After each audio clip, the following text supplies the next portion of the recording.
So I guess a lot of this has been covered.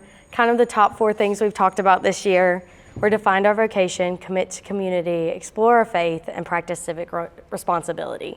Which those were things I kind of, as I applied and looked into the program, I could see on the website, we talked about, but a lot of those things you just don't, it was hard to grasp and understand what that would look like until getting here.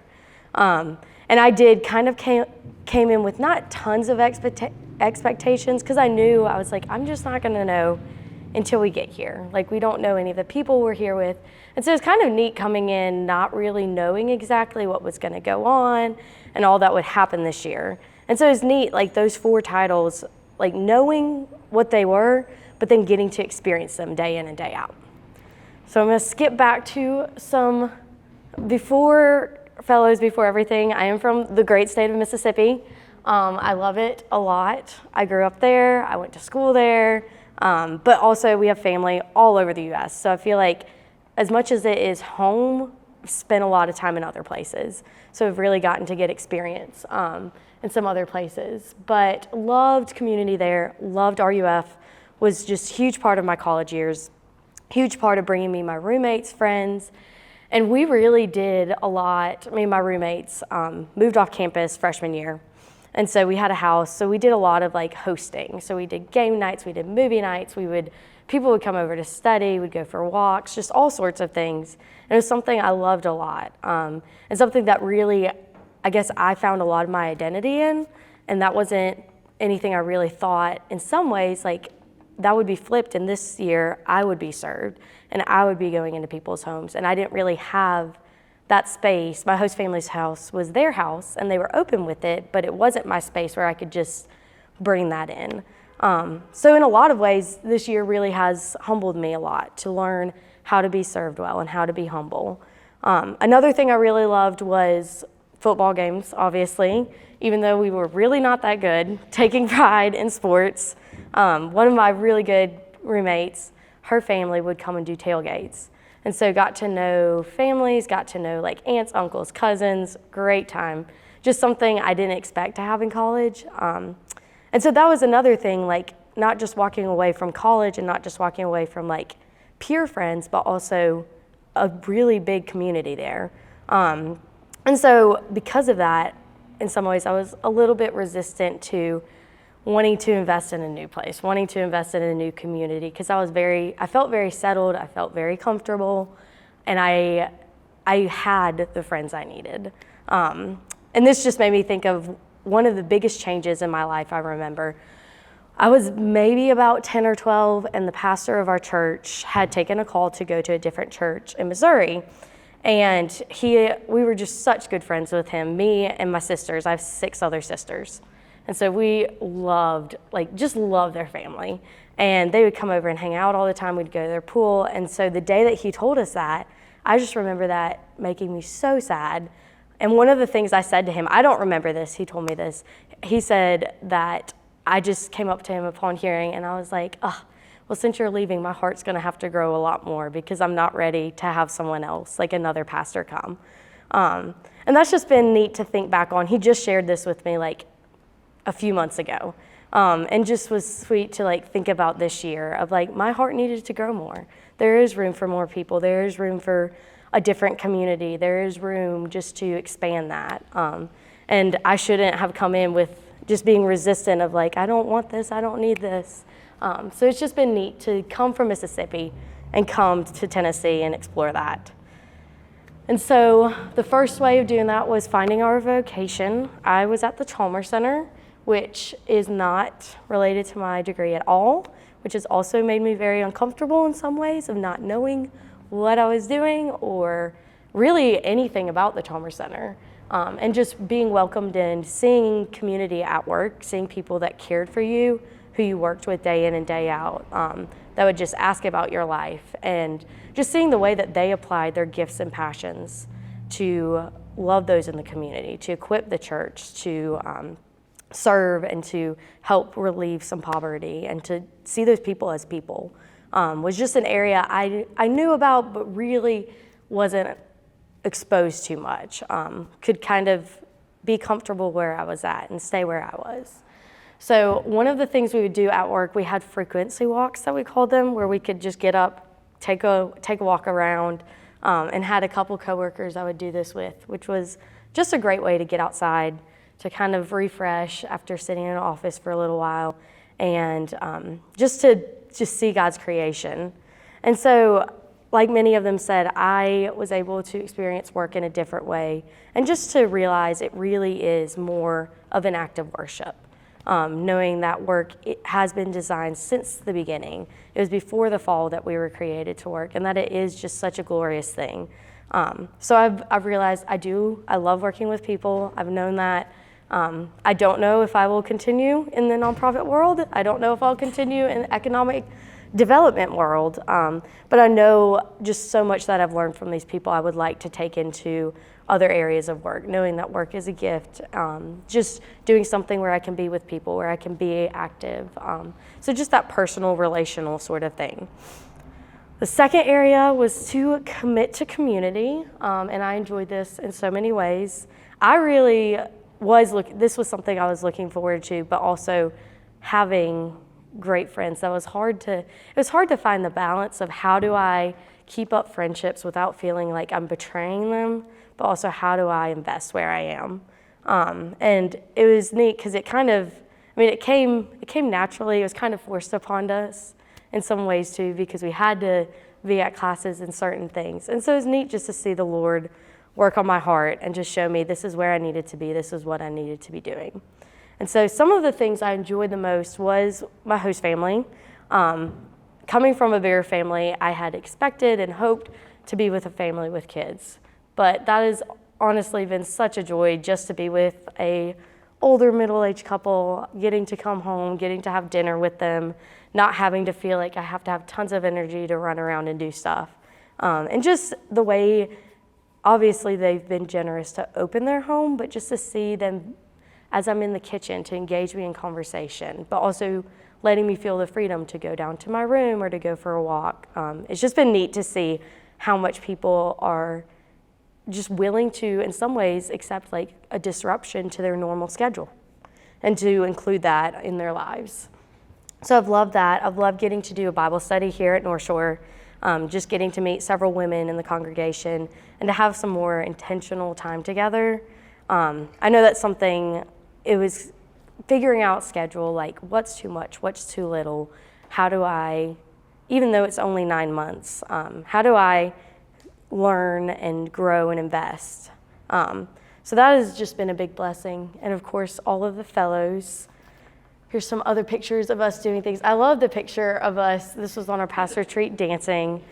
Just to see, we had lots of retreats and time to eat together, to go for walks together, but just fun things like playing games together, dancing together has been something I've really loved, and am excited for my heart to continue to grow, because I know that there's going to be lots of other people I will get to meet and I will get to be a part of. The third area is exploring our faith. I did this picture because honestly, they all know this. I love my sleep a lot, and waking up was probably one of the hardest things of the day because I wanted to sleep more, and because some days I just wasn't motivated. I really wasn't excited to go to work, or I was tired. I just wanted to have some more free time. And so I did get to see several sunrises this morning, and that was just a sweet reminder of knowing and waking up every day with the sun and knowing the Lord's faithfulness, knowing that He's there with us. I feel like this has been the most impactful part of the year for me, is exploring my faith, because college had a lot of challenges especially later on in college, I feel like I was exposed to a lot of just different opinions and just lots of cultural issues, and learning to engage with those well, and learning to engage with them with a biblical perspective. And I felt pretty like I'd been given some really good resources, and so kind of had a pretty good understanding of what I believed going into this year. And that was just definitely, it was just rocked coming in, because I was met with a lot of different opinions on certain issues, and just met with people who didn't agree with me. And I am more of an internal processor, So sometimes I'm bad at getting that out. And so there were some times where I did feel somewhat isolated because I was not open to sharing these things, because I was not talking and engaging with some of these issues. And it was just neat to learn for the Lord to humble me in that, because I have just loved to seek after truth and to know what's true, especially when there's so much coming from news or from media. And wanting, Sarah had said that, wanting to have a foundation and a structure. And so I felt pretty confident in that coming in this year. And just, I think I was so gung-ho on truth, not really giving way to experience. So that's just been neat to learn, even though still not walking away agreeing in every possible way with everyone, but learning just the experience that people have, and just their stories and their lives and how much that can speak into things. And so I struggled through that a lot. There were times I really didn't know if I would finish out the program. I thought it would be somewhat easy if I just packed up and went home, just to be in a more comfortable place, be in a place where I had more people reassuring me and agreeing with me. And I'm just thankful for having some conversations that really encouraged me and just grounded me to stay here, to continue to invest, to not go away from hard things, and to just learn to press into them, learn to be open and not so prideful and stubborn. And so that's something I've learned, is just to trust the Lord, to be dependent on Him, to be dependent on His faithfulness. We have learned so many great things in our classes this year from all different people. Dinners, vocational lunches, and sometimes I feel like hearing the truth and then knowing the truth.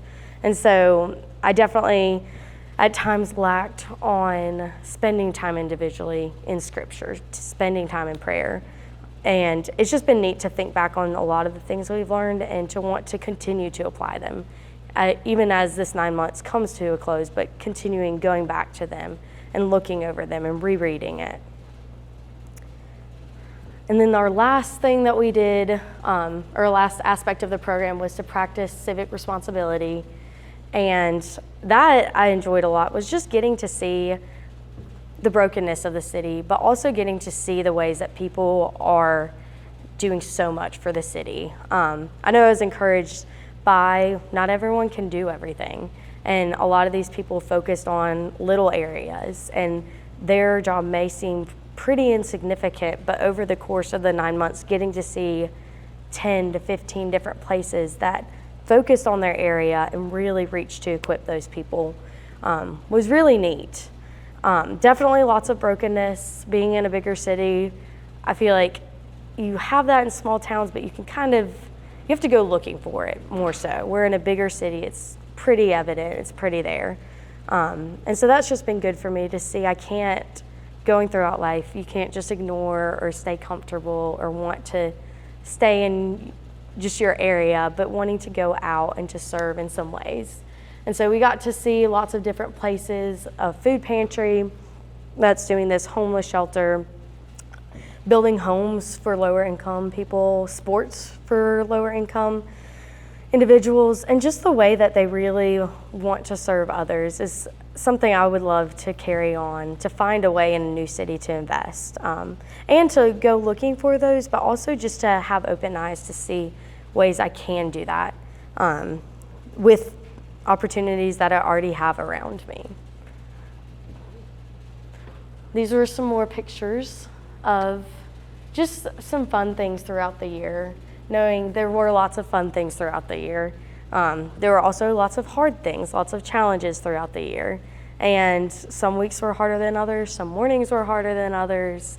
And just looking back, 9 months, it is crazy to think it is a long amount of time, but it's also such a short amount of time. And holding that in the balance, knowing I've spent 9 months here. And as I plan to go on to the next thing, which is not here, I have learned so much and been shaped in so much and been challenged in lots of ways. So I'm excited for all of these people that are staying here. I'm excited to stay connected, But as I go forward this next year, some of you know, some of you might not know, I'm going to Scotland to do a farming exchange program. So working on a farm for a few months and then planning to hopefully be closer to home. But learning how, as more of a grown-up and more of an adult, learning to take charge of these things and to encourage those around me and to, especially those I've grown up with, to ask their stories. Because I feel like I know a lot about them, but to be intentional, to know their stories, to know where they've come from and what they've done. So one of, I think I had a few more pictures. One of my favorite pictures is this rainbow on our last retreat, and just speaking of the Lord's faithfulness and knowing how true that is. I was going for a walk one of the last days at work, and was just walking around and still feeling pretty just not wanting to be there, ready to be done with work. And just as I was walking, hearing the birds sing, and seeing flowers, plants grow, and I was just hit with seeing that, and I was like, all they have to do is just be. Like that is their job, that is their role. Like the Lord provides for them, and they just have to be. And a song came to mind called I Will Glory in My Redeemer. And I just started playing it as I was walking and was encouraged by the fact of going forward, I have learned so much this year, but there's so much I still don't know. And there's so many questions I still have.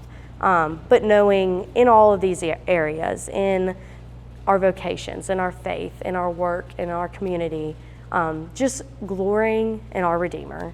And just to wake up every day knowing that looks different in different areas, and it can be harder to accomplish certain days, but just waking up with that motivation to find the blessings and the mercies in each day and to glory in our Redeemer. And then lastly, a verse that has stuck with me is 1 Thessalonians 5:24. It says, "He who calls you is faithful, he will surely do it." And it's at the end of the book, so it's more of a benediction to send out, but that has meant a lot to me, especially this year, because it could say, "He who calls you is faithful, you will surely do it." But just to know he has done this. He has brought me here. He has kept me here through the 9 months, and he's just given me so many blessings along the way. So I'm thankful for all of that. It's been sweet to think back on the memories and on the lessons I've learned this year. So thank y'all for the part you've had in that.